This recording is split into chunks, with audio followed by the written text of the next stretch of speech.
वफाकी शरई अदालत ने 28 अप्रैल 2022 को रिबा सूद के खिलाफ जो तारीख साज फैसला दिया है उसमें यूं तो मौजूदा इस्लामी बैंकिंग, जिसे तमाम मुफ्तियान किराम भी गैर सूदी बैंकारी कहते हैं और मुकम्मल इस्लामी बैंकिंग कहने से इज्तनाब करते हैं, को किसी हद तक जायज करार दिया। लेकिन चूंकि शरई अदालत के जज हजरात का दिल भी इस बात पर मुतमईन नहीं था, इसलिए उन्होंने दर्ज झैल पैरा अपने फैसले में शामिल कर दिया। We are of the view that every citizen is at liberty to challenge the legality of any such project which is being practiced and acted upon in the name of Islamic banking. If any citizen thinks that any project of Islamic banking is not in accordance with the injunctions of Islam and the name of Islam is only being used as hila, then he can invoke the jurisdiction of Federal Shariat Court anytime. हमारा ये ख्याल है कि हर शहरी आज़ाद है कि वो किसी भी ऐसे बैंकारी तरीक़ाकार की कानूनी हैसियत को चैलेंज करे जो इस्लामी बैंकिंग के नाम पर राइज है। अगर कोई शहरी ये समझता है कि इस्लामी बैंकिंग का कोई तरीक़ाकार इस्लाम की तालीमात व हिदायत के मुताबिक नहीं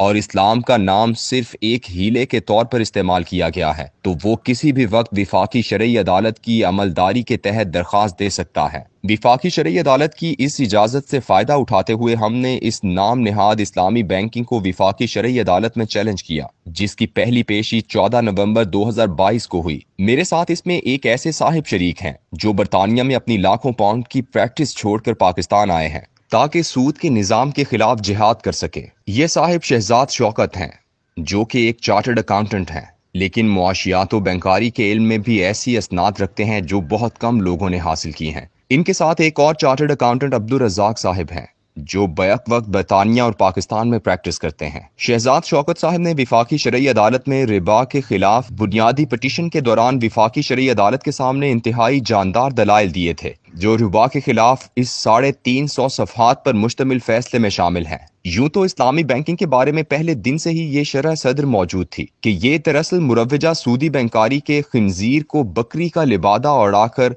हलाल करने की कोशिश की गई है। इस्लामी बैंकारी के बारे में इस तसव्वुर को हमारे इज़हान में उन लोगों की गुफ्तगू से रास्ता बना जो थे तो बुनियादी तौर पर बैंकारी के शोबे से ही वाबस्ता, मगर बबांगे दोहल ये कहा करते थे कि ये खालिसतन वैसा ही सूदी कारोबार है जो बाकी मुरव्वजा बैंक करते हैं, लेकिन हीला साजी से इसे इस्लामी बैंकिंग पुकारा जाता है। लेकिन इस्लामी बैंकिंग के खिलाफ मोहर तस्दीक उस वक्त लगी जब शेखुल हदीस मौलाना सलीमुल्लाह खान मरहूम, अल्लाह उनकी कब्र को नूर से भर दे, जिन्होंने 28 अगस्त 2008 बामुताबिक 25 शबानुल मुअज्जम 1429 हिजरी मुल्क भर के मुफ्तियान किराम का इजलास जामिया फारूकिया में मुनक्किद करवाया और मुरव्वजा इस्लामी बैंकारी का भरपूर जायजा लेने के बाद तमाम मुफ्तियान किराम ने ये फतवा जारी किया। इजलास में शरीक मुफ्तियान उज़ाम ने मुत्तफिका तौर पर यह फतवा जारी किया कि इस्लाम की तरफ मंसूब मुरव्वजा बैंकारी कतई गैर शरई और गैर इस्लामी है, लिहाजा इन बैंकों के साथ इस्लामी या शरई समझकर जो मुआमलात किए जाते हैं वो नाजायज और हराम हैं और उनका हुक्म दीगर सूदी बैंकों की तरह ही है।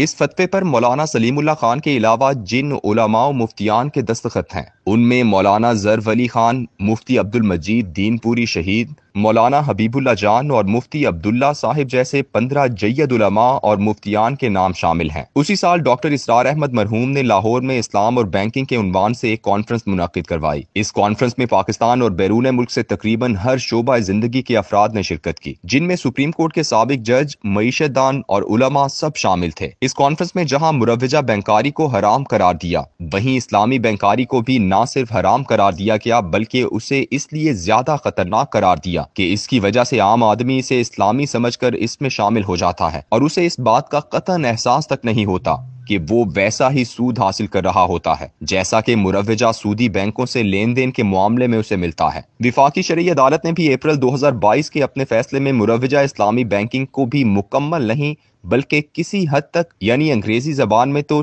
टू सम एक्सटेंट हलाल करार दिया है। अगर फैसला करने वाले जजों को अपने मौक़िफ़ पर हतमी यकीन और ईमान होता तो वो कभी भी इस पर दोबारा पिटीशन दायर करने और अदालत से रुजू करने की गुंजाइश ना छोड़ते। 15 साल कबल 2008 में दुनिया में एक आलमी मालियाती बहरान आया जो अपनी खौफनाक शक्ल में 2008 में इस तरह नमूदार हुआ कि यूं लगता था कि 1945 में ब्रिटेन वुड में कायम करदा सूदी मालियाती निज़ाम धड़ाम से गिर जाएगा। दुनिया भर के ममालिक में قائم بینکوں نے سود لینا مکمل طور پر ختم کر دیا۔ اس بحران سے نہ صرف یہ بینکار سمجھ گئے تھے کہ ترقی اور سود ایک ساتھ نہیں چل سکتے، بلکہ دنیا بھر کے ممالک کو بھی اس بات کا ادراک ہو گیا تھا کہ اگر ہم نے لوگوں کو سود پر قرض دیا تو معیشت کا پہیہ بالکل جام ہو کر رہ جائے گا۔ دبئی کی مارکیٹ سے ایک ملک پاکستان کے شہریوں کے 8 ارب ڈالر ڈوبے تھے۔ لوگ اپنی گاڑیوں میں چابی لگائے انہیں ایئرپورٹ پر چھوڑ کر جہازوں میں فرار ہو گئے تھے۔ اس عالمی بحران میں اگر اسلامی بینکاری نہ ہوتی تو سود کا عالمی نظام دم توڑ جاتا۔ عالمی سودی مالیاتی نظام کے قائدین کو ساری زندگی کے لیے اسلامی بینکاری کا شکر گزار ہونا چاہیے